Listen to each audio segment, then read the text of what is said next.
Hey everyone, this is Andrew Kissin, Director of Marketing with Zahn Dental. We're here with Bennett Napier, Chief Staff Officer of the NADL. Bennett, how are you? Doing great, Andrew. Hope you're doing well. I'm doing well. The NADL, JDT annually releases surveys and updates on what's trending and where the market really is going. What have you guys seen from some of your latest surveys about digital dentistry and really dental laboratories embracing more of the digital workflow? No, I appreciate it, Andrew. Since about 2004, the NADL has been working with a third-party firm called Valmont Research to do a series of different market research trend surveys each year. In 2021, we're actually going to change our data mining and actually start doing quarterly surveys where traditionally we've done maybe 2 to 3 surveys a year. So probably for today, I'll talk primarily about our 3D printing survey because that one's certainly been of high interest lately, and that's our most recent one that we just did back in October of 2020. So what were some of those reports from the survey? What are you guys seeing from dental laboratories in the U.S.? Sure. Just from a comparative standpoint, I know you and I have talked over the years, just kind of we compare kind of integration of CAD-CAM to 3D printing and kind of what that time frame looked like in terms of full integration. But 3D printing's definitely come on strong, and effectively, really since the last 3 years, if you will, we've got the vast majority of dental laboratories have at least one 3D printer, and those that don't have it within the next 24 to 36 months. COVID implications aside, we expect another 20-25% market penetration in terms of percentage of labs that have at least one 3D printer, and so it's going much faster than the CAD/CAM, which maybe in some respects took 20 years to get there. And to your best knowledge, what do you think is driving that? Is it the technology's gotten better and more labs are transitioning maybe from milling to additive manufacturing, or is it let's be realistic here, a lot of laboratories have either been acquired or shut down over the last couple of years. What main factor do you think is driving the adoption of printers? I mean, I think there's clearly a myriad of factors that have kind of led to this fast of a pace, and certainly price points comparatively of milling to printing is certainly a key.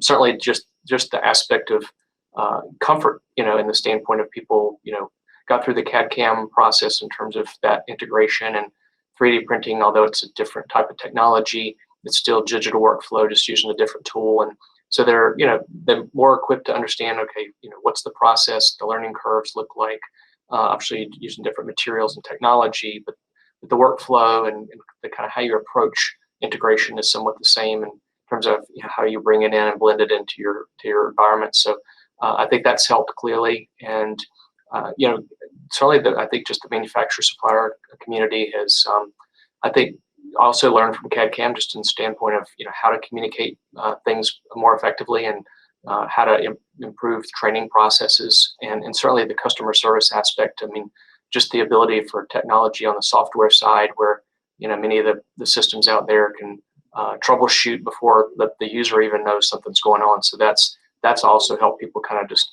have less of a concern about the downtime, if you will, that they want to have a good ROI, and if the machine's not running, you're losing money. And so I think everybody involved in the supply chains, help make that process much easier.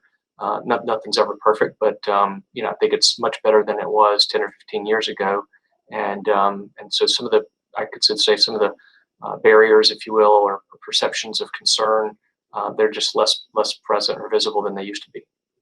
It's also interesting. Crown and Bridge labs have been using CAD/CAM. Full service labs have been using CAD/CAM to some extent for 8-10+ years. Whereas now with the technology evolving, like you mentioned, removable labs, partials, it's almost like, okay, now's the time for everyone. It's our turn. It's their turn. Yeah. Yeah. It's funny, but it's true, right? Digital dentures is the next hot thing, and it's almost like the technicians are so comfortable with it now and the technology has just gotten that much better that it's time, and it seems like everyone's, for the most part, seeing that, okay, how do I incorporate this or some type of technology in CAD/CAM into the workflow?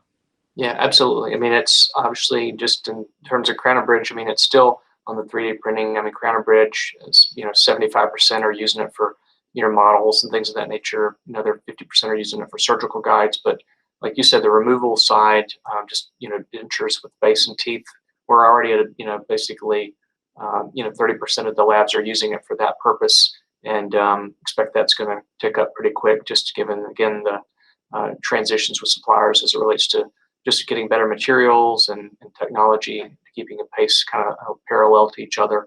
And pretty exciting to see how fast it is actually coming. I think it's much faster than some people actually thought would take place.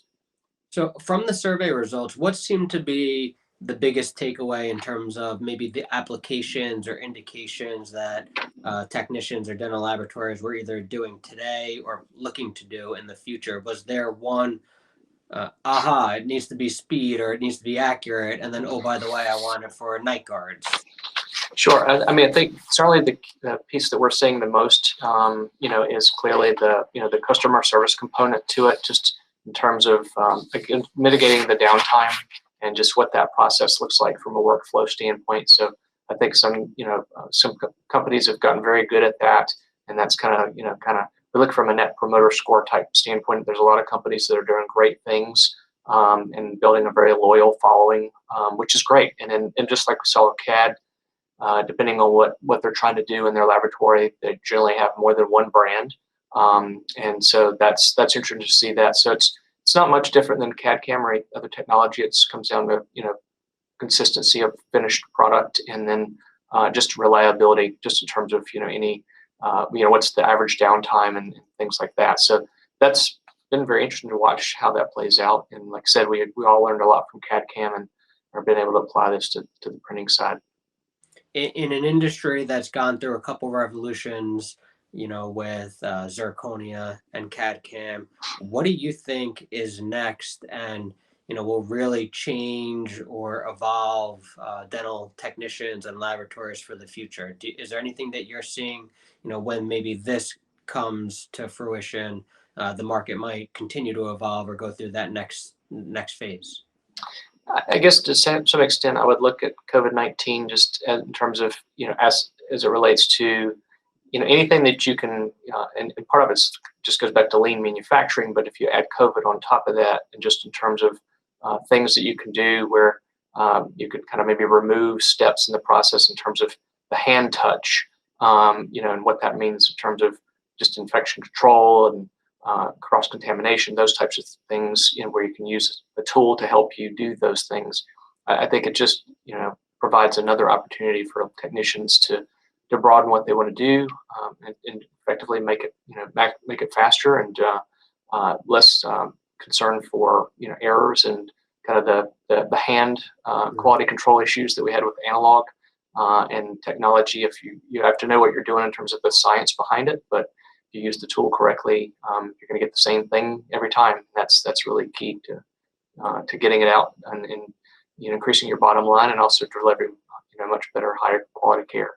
It's interesting, and it's a good thing, at least in my opinion, that we're at a point where CAD/CAM is looked at as a tool, whereas years ago it was the next threat. And Right. how are we going to replace my job or a technician's job with CAD/CAM or a piece of equipment, when really it's the tool to help the technician, and maybe add productivity, let it run at night. But it's good to see that at least I think it's pretty widespread now that CAD/CAM is the tool. It's not replacing anyone. It's in addition to the skills Right. that a technician brings to the bench.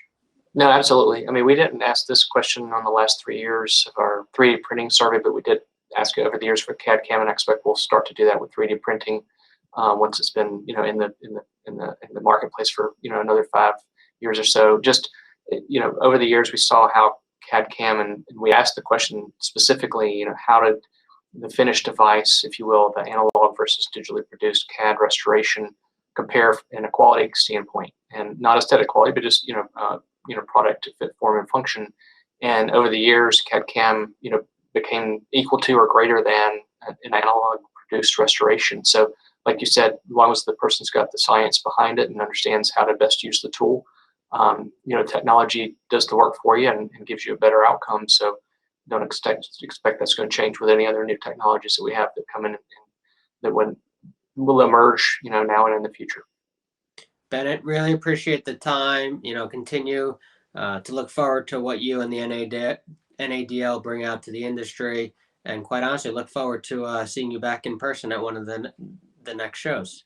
Absolutely. We just appreciate all that your team has done, certainly the last 12 to 16 months, just keeping the community informed and providing very high level content to help them get through the challenge of the pandemic and make it to the other side and be productive and profitable. So we appreciate all your team has done. Great. Thanks, Bennett. Thank you, Andrew.